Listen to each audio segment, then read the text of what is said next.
आज सब नेक हैं आप अपनी ठोरे, जो सतलोक ले जाएंगे वो साधु कोई और।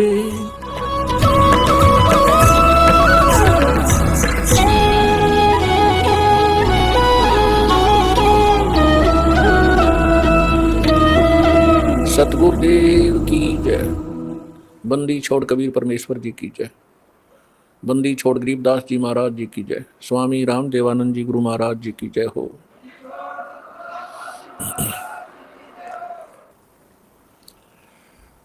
परम पिता परमात्मा पूर्ण ब्रह्म सारी सृष्टि के रचनहार कबीर देव कबीर साहेब बंदी छोड़ कबीर परमेश्वर जी ये आप सभी के पिता हैं, हम सभी के जनक हैं, पूरे असंख्य ब्रह्मांडों के ये पालक हैं।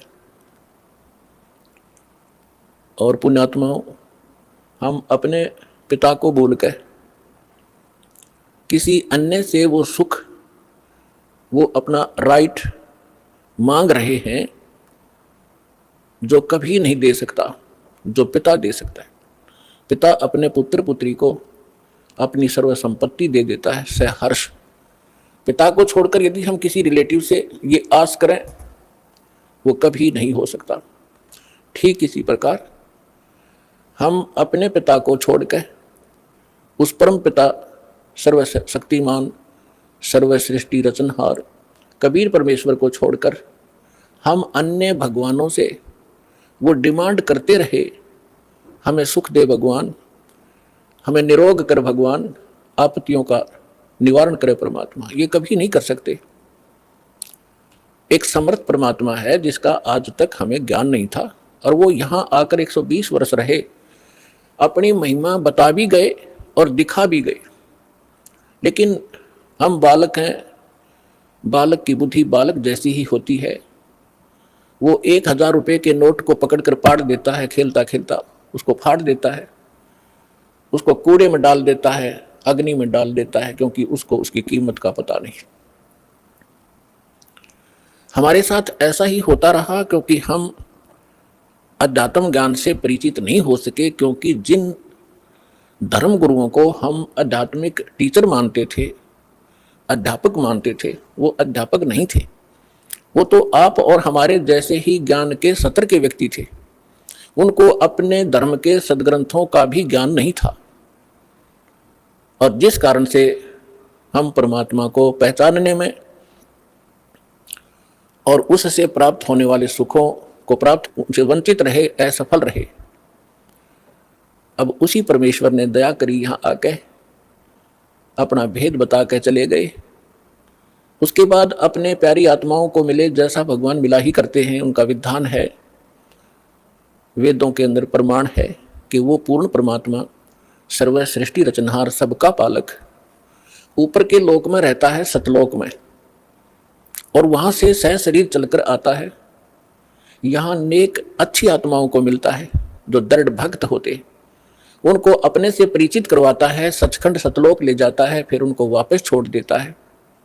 परमात्मा से परिचित वो महान आत्माएं संत उस परमेश्वर के यथार्थ ज्ञान का प्रचार किया करते हैं, लेकिन उनकी संख्या कम होती है और वो ज्ञान सत्य होता है, पूरा विश्व असत्य ज्ञान से परिपूर्ण होता है, ओतप्रोत होता है, जिस कारण से हम भगवान को भी ठुकरा दिया हमने और उन महापुरुषों के अमृतवाणी को भी स्वीकार नहीं किया जिन्होंने परमात्मा को देखा और पाया था।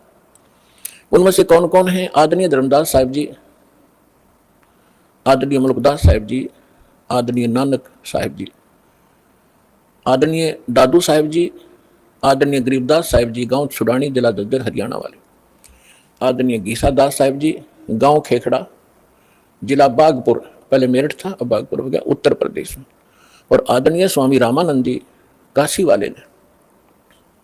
इन महापुरुषों को परमात्मा मिले, वो कबीर देव मिले, वो कबीर साहब मिले, अल्लाहू अकबर मिले, और उनको सचखंड लेकर गए, सतलोक लेकर गए, जहां भगवान रहता है और जहां हम सभी रहा करते थे। हम अपनी गलती से यहाँ गलत स्थान पर आकर गिर गए, और जब तक हम उस स्थान पर नहीं जालेंगे तब तक ये जीव सुखी नहीं हो सकता। उन महापुरुषों को परमात्मा ने इसलिए परिचित करवाया कि वो गवाही देंगे कलयुग में कि हमने भगवान देखा और वो कहाँ रहता है।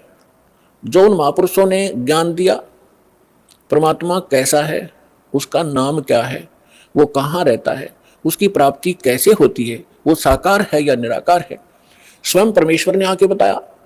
और जिन्होंने भगवान को देखा, परमात्मा को देखा, उन्होंने वही बताया।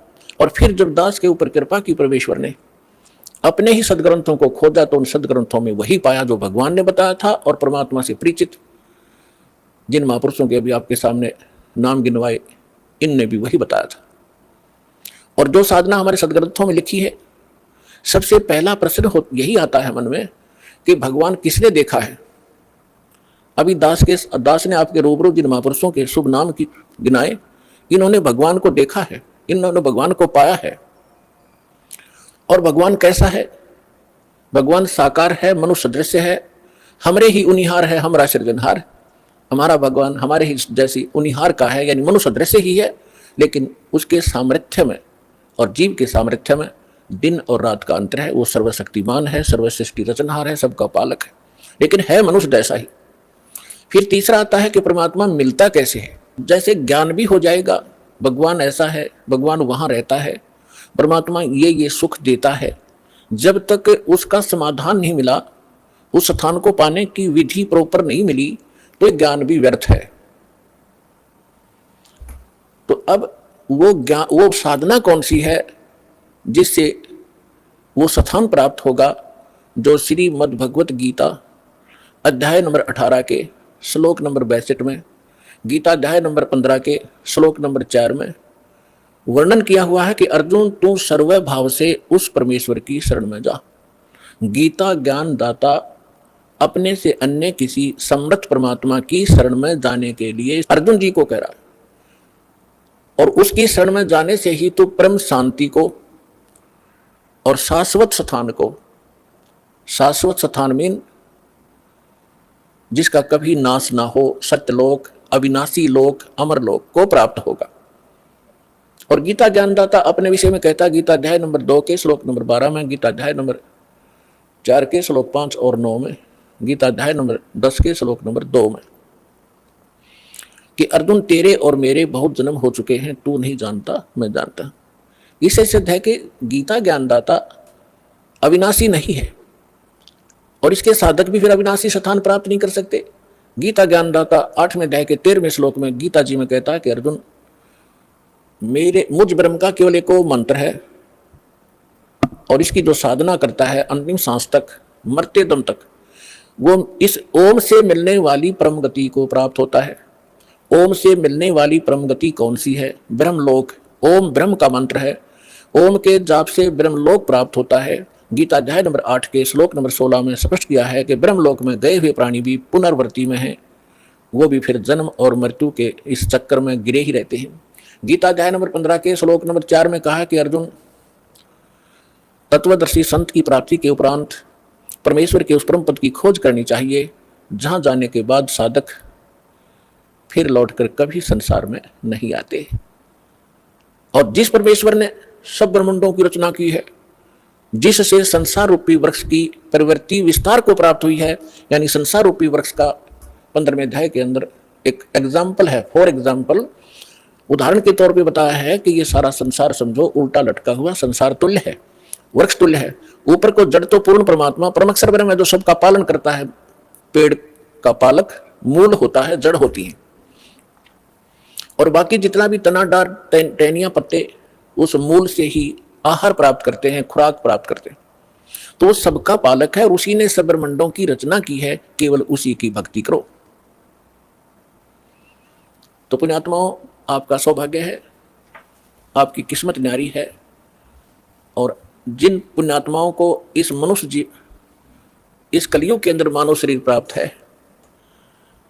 तो वो बहुत ही पुण्यकर्मी प्राणी है पिछले जन्म जन्मांतर का, क्योंकि इस समय में मानव शरीर प्राप्त करना ये आम आत्मा के संस्कार नहीं है। और उससे भी अच्छी आत्माएं वो हैं जो सतलोक आश्रम बरवाला जिला हिसार में आकर दीक्षित हो रहे। धन है उनके माता पिता जिनसे जन्म लिया। यहाँ आने से आपका मोक्ष होगा, आपके परिवार का मोक्ष होगा, आपके सर्व संकट दूर होंगे। सर्व संकट किसी प्रकार के हों, आर्थिक हों, शारीरिक हों, तीन ताप के हों, भूत प्रेत की बाधा हो, ये तो परमात्मा पहले करेगा। उसके बाद फिर आपको इसके पैरेलल ज्ञान भी कराया जाएगा कि ताकि आप इन सुखों को पाकर फिर भूल ना जाओ भगवान को, क्योंकि ये सुख यहाँ का अस्थायी, अक्षीणिक है, झूठा है। और इस सुख को पाकर हम मस्त हो जाते हैं, जो हमारी सबसे बड़ी भूल होती है। उसके लिए परमात्मा कबीर परमेश्वर जी कहते हैं कि सुख के माथे पत्थर पड़ो, जो नाम हृदय से जावे, बलिहारी उस दुख के, जो पल पल नाम रटावे।